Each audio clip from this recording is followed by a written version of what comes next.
Assalamualaikum warahmatullahi wabarakatuh. Hai teman-teman, perkenalkan saya Rahma Puspita dengan NIM 22207241036. Di sini saya akan mengulik sejarah seni rupa barat pada masa Renaissance. Pada masa Renaissance ini memiliki beberapa seniman lukis yang terkenal dengan gaya naturalisme dan realismenya, yaitu Leonardo da Vinci. Jadi, mari kita perhatikan video yang telah saya buat ini untuk dapat menambah pengetahuan kalian.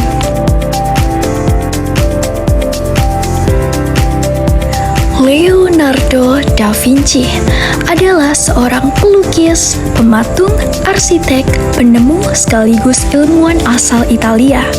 Ia dikenal sebagai salah satu tokoh terpenting dalam sejarah seni, terutama pada masa Renaissance abad ke-15. Leonardo sering disebut sebagai manusia Renaissance karena kemampuannya yang luar biasa dalam berbagai bidang.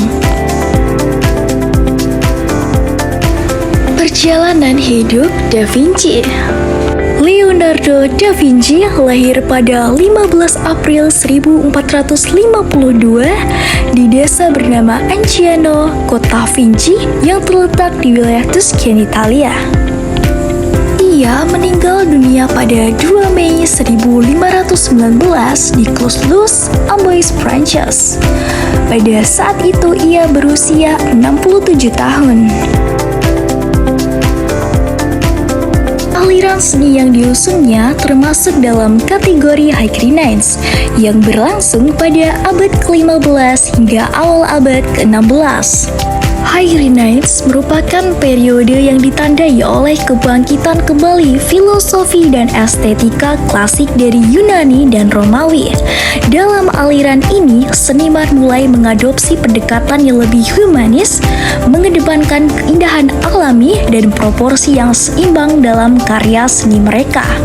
Para seniman pada masa ini termasuk Da Vinci berusaha untuk menciptakan karya-karya yang tidak hanya indah tetapi juga menggambarkan kedalaman emosi dan karakter manusia.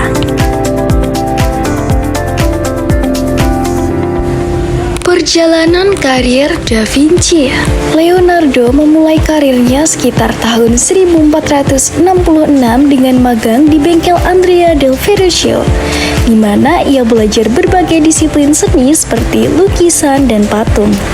Di sana ia berkontribusi pada lukisan Baptist of Christ yang menunjukkan bakatnya yang luar biasa. Pada tahun 1478, ia menerima komisi independen pertamanya untuk melukis di altar di Kapel St. Bernard di Palazzo Vecchio, diikuti oleh proyek The Adoration of the Magi pada tahun 1481. Namun, kedua proyek ini tidak selesai karena ia kemudian pindah ke Milan.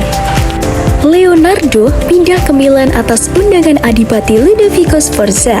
Di sini ia bekerja sebagai pelukis dan insinyur, menyelesaikan karya-karya terkenal seperti The Last Supper dan Virgin of Troy. Selama 17 tahun di Milan, ia juga terlibat dalam proyek arsitektur dan militer. Setelah invasi Prancis ke Milan pada tahun 1499, Leonardo kembali ke Florence. Di sini ia mulai mengerjakan lukisan Mona Lisa yang terkenal. Dan pada tahun 1513, setelah periode singkat di Roma, Leonardo pindah ke Prancis atas undangan Raja Prancis. Ia menghabiskan tahun-tahun terakhir hidupnya di Prancis hingga meninggal pada tahun 1519.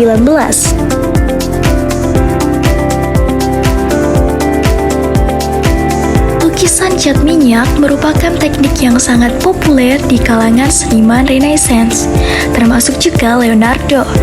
Teknik ini memungkinkan seniman untuk menciptakan warna yang lebih kaya dan detail dan halus dibandingkan dengan teknik lukis lainnya. Leonardo menggunakan cat minyak untuk menghasilkan efek pencahayaan dan bayangan yang dramatis, serta untuk menangkap ekspresi wajah dengan lebih mendalam. Dia menggunakan cat minyak sebagai media utama dalam banyak karyanya, termasuk lukisan terkenal seperti Mona Lisa dan The Last Supper. Leonardo da Vinci menggunakan berbagai teknik dan gaya yang inovatif dalam pembuatan lukisan Mona Lisa yang dikenal sebagai salah satu karya seni paling ikonik dalam sejarah. Teknik yang digunakan Da Vinci yang pertama adalah sfumato. Dalam Mona Lisa, sfumato digunakan untuk memberikan kedalaman pada wajah dan menciptakan transisi halus antara cahaya dan bayangan, sehingga wajah model tampak lebih realistis dan hidup. Teknik kedua yang digunakan oleh Da Vinci adalah chiaroscuro. Da Vinci menerapkan chiaroscuro dalam Mona Lisa untuk menonjolkan fitur wajah model serta menciptakan ilusi kedalaman dan volumetrik yang dramatis. Da Vinci juga menggunakan perspektif aerial di mana objek yang lebih jauh tampak lebih pudar dan kabur. Sedangkan gaya yang digunakan oleh Da Vinci adalah komposisi asimetris. Da Vinci menempatkan subjek sedikit di luar pusat kanvas untuk menghindari kesan terpotong dan memberikan ruang bagi latar belakang. Senyum Mona Lisa yang terkenal merupakan hasil dari penggunaan teknik sfumato yang halus, menciptakan kesan misterius dan menarik perhatian penonton. Ekspresi ini telah menjadi subjek banyak interpretasi dan spekulasi sepanjang sejarah. Melalui kombinasi teknik-teknik ini, Leonardo da Vinci berhasil menciptakan sebuah karya seni yang tidak hanya indah secara visual, tetapi juga kaya akan makna dan interpretasi, menjadikan Mona Lisa sebagai salah satu masterpiece abadi dalam sejarah seni rupa.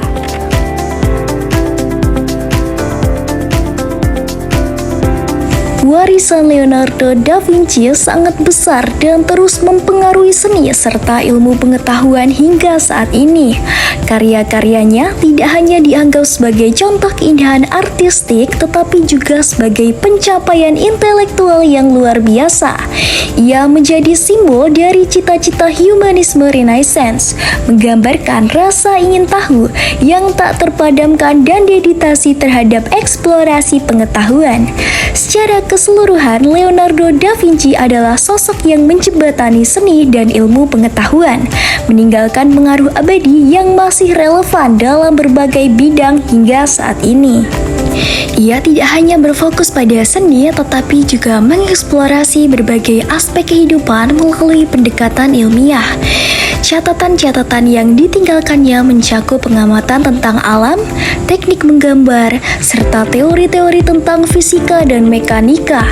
Pendekatannya ini telah menginspirasi banyak seniman dan ilmuwan setelahnya untuk menggabungkan seni dengan sains. Beberapa karya dari Leonardo da Vinci.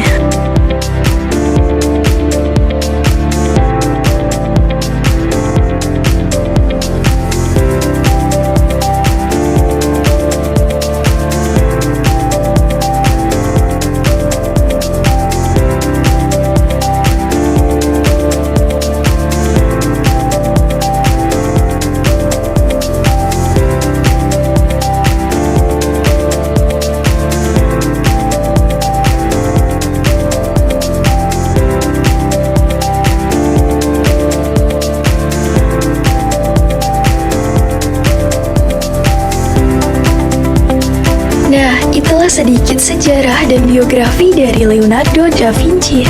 Dengan dibuatnya video ini, semoga dapat berguna bagi kalian untuk menambah pengetahuan tentang sejarah seni rupa yang tentunya harus kita ketahui untuk selalu dapat kita jaga dan menjadi inspirasi untuk kemajuan di bidang seni yang akan mendatang.